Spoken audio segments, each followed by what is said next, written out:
ES Audio. From the Evening Standard in London, I'm Rochelle Travers, and this is The Leader. The Roys are back. We wanted to do something together. This is not about getting back at Dad, but if it hurts him, it doesn't bother me. It's a tightrope walk on a straight razor. 500-foot reputational drop. Why is that making you smile? Who likes tightrope walking a straight razor? This is a chessboard, and every move is crucial. Like Israel, Palestine, but harder.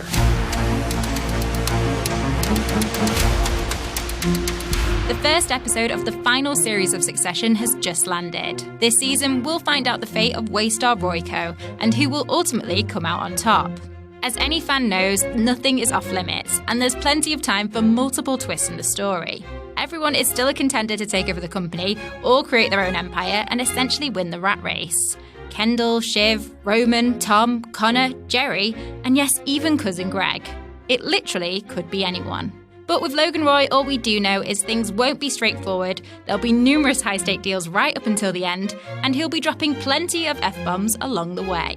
Before we get started, spoiler alert. We will be discussing the first episode of the 4th season. You've been warned.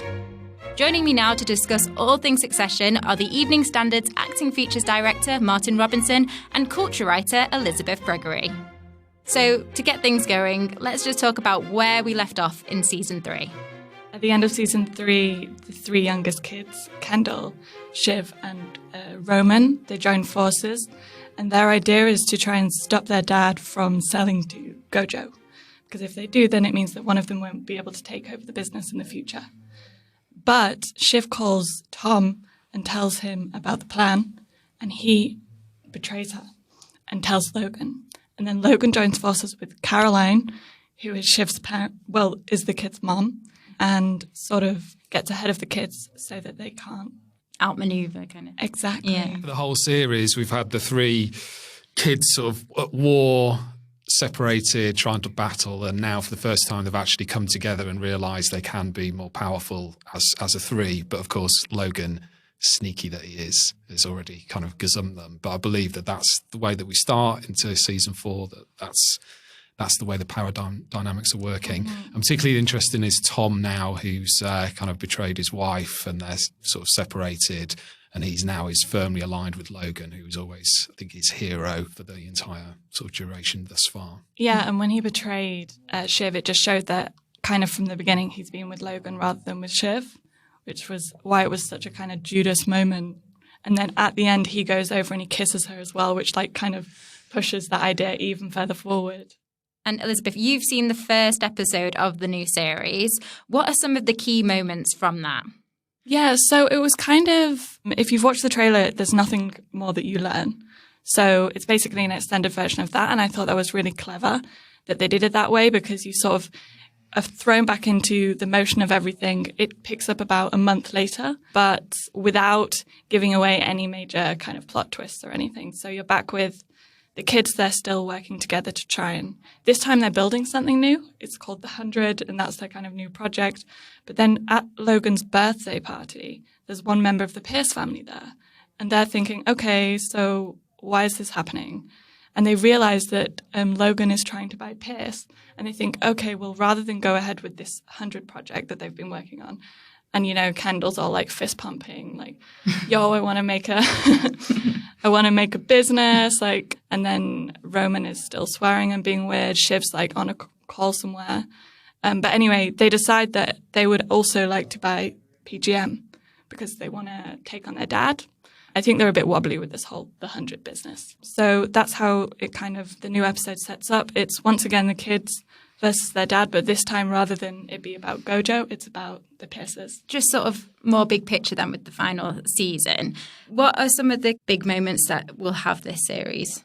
Well, I think the first thing to say is that there will be an end. I mean, I think Jesse Armstrong said when they started filming this new season that they weren't sure. Even as they started filming, they weren't sure if it was going to be the end or not. And they kind of just, which is quite unusual, really, but they kind of decided as they went on, as they kept on writing, as they started on filming, that it should be the end. But he's also mentioned that Succession, the very title, has a promise in it that you're going to find out who the successor is.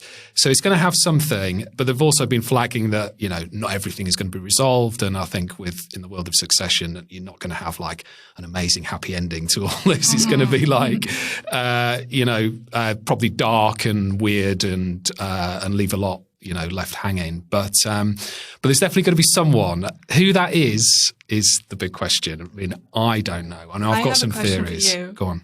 Do you think that Logan's going to die? Because that's the big rumor on the internet, because he's never going to step aside himself. So it's like, if there's going to be a successor, then maybe Logan has to die. They have been teasing it a lot as well. Obviously, his health was deteriorating a lot in season 3. Yes. It does seem like it could be heading in that direction. And in the first episode, he starts talking to his bodyguard about the afterlife. Oh, really? Okay. Interesting.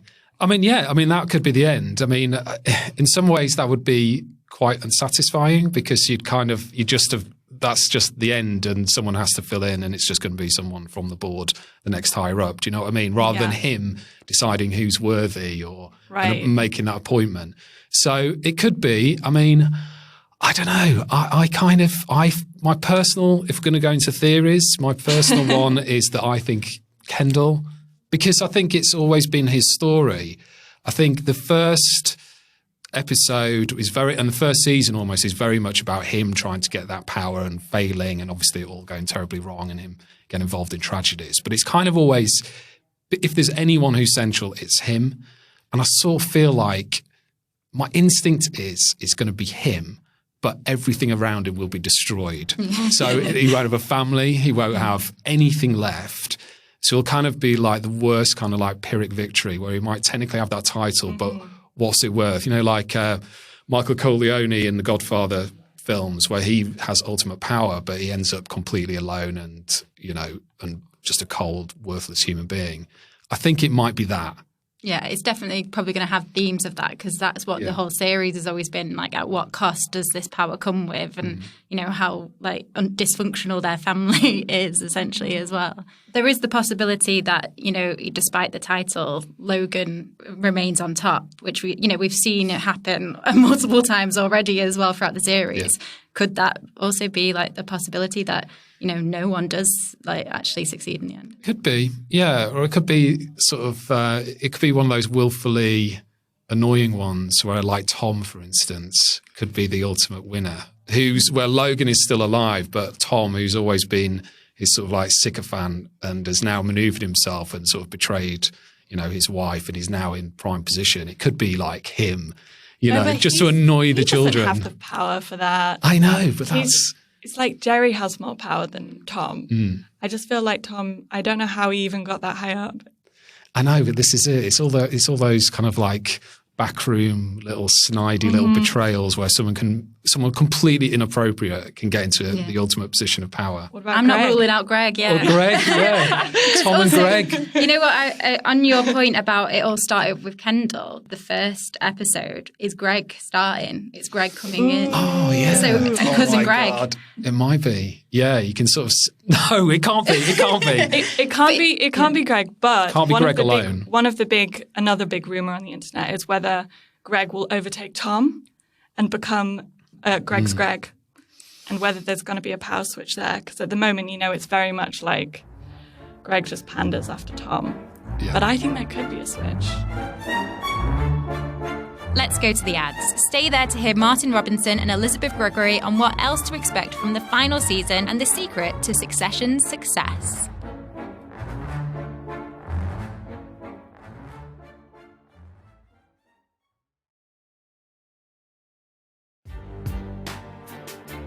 Welcome back.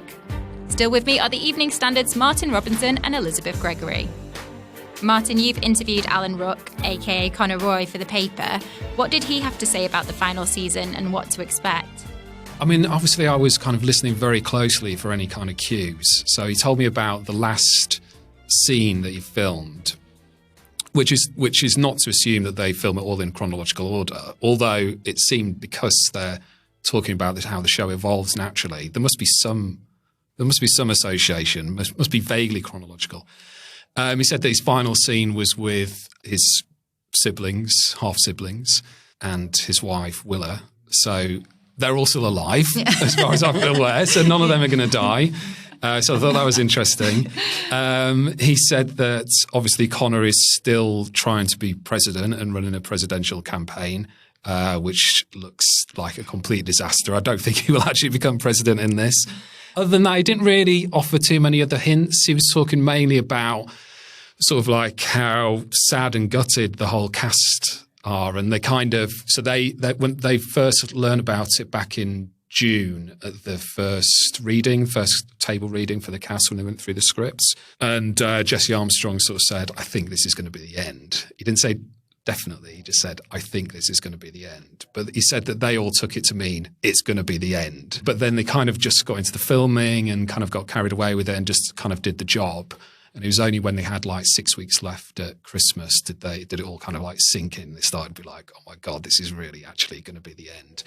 So I think they're all quite surprised and sort of saddened by it, as you would be, being on this massive hit show, you know, that's just that they all love. But also a sense that it's probably, I think Brian Cox has been saying this a lot, that actually it's good to have an end rather than let things drag on and, you know, getting a little bit woolly or perhaps less satisfying just to kind of like finish it.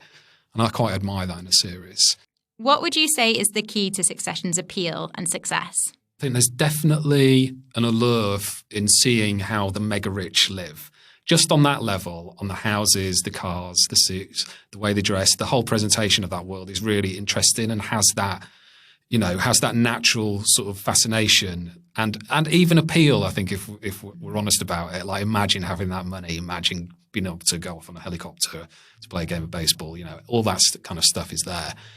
And also is the Shakespearean drama of it all as well, all the intrigue and jockeying for position. It's really classically sort of captivating. But I think the main thing is just the characters. It's just the interplay between the characters, I think. I was thinking about this a lot, that if you are a sibling, you've got a brother or a sister, it's a weird thing. You would think that that's an ally in your life, but often there is no person you are crueler to who will have more or are more willing to laugh at their misfortune, perhaps, if I'm being kind. There's so much sort of like, there's all that there. And I think that really resonates. These characters take it to the next level, but fundamentally you kind of see where they're coming from because they are horrible characters. They are absolutely abhorrent people, and yet we kind of like to watch them and like to see them, and that's because they're all taking each other down. Do you see what I mean? There's no real nice characters that they are really horrible to. Maybe Greg a little bit, but even him. But generally speaking, you're watching very horrible characters pull apart each other's horribleness, and that's a pretty fun thing to do. Yeah.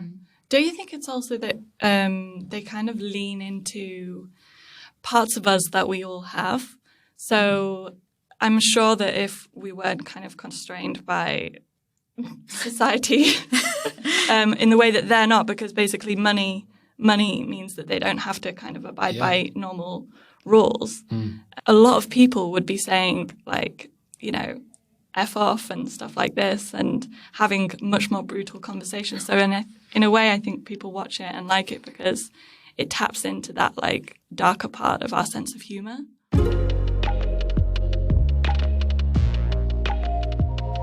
And that's it from The Leader. This podcast is back tomorrow at 4 p.m.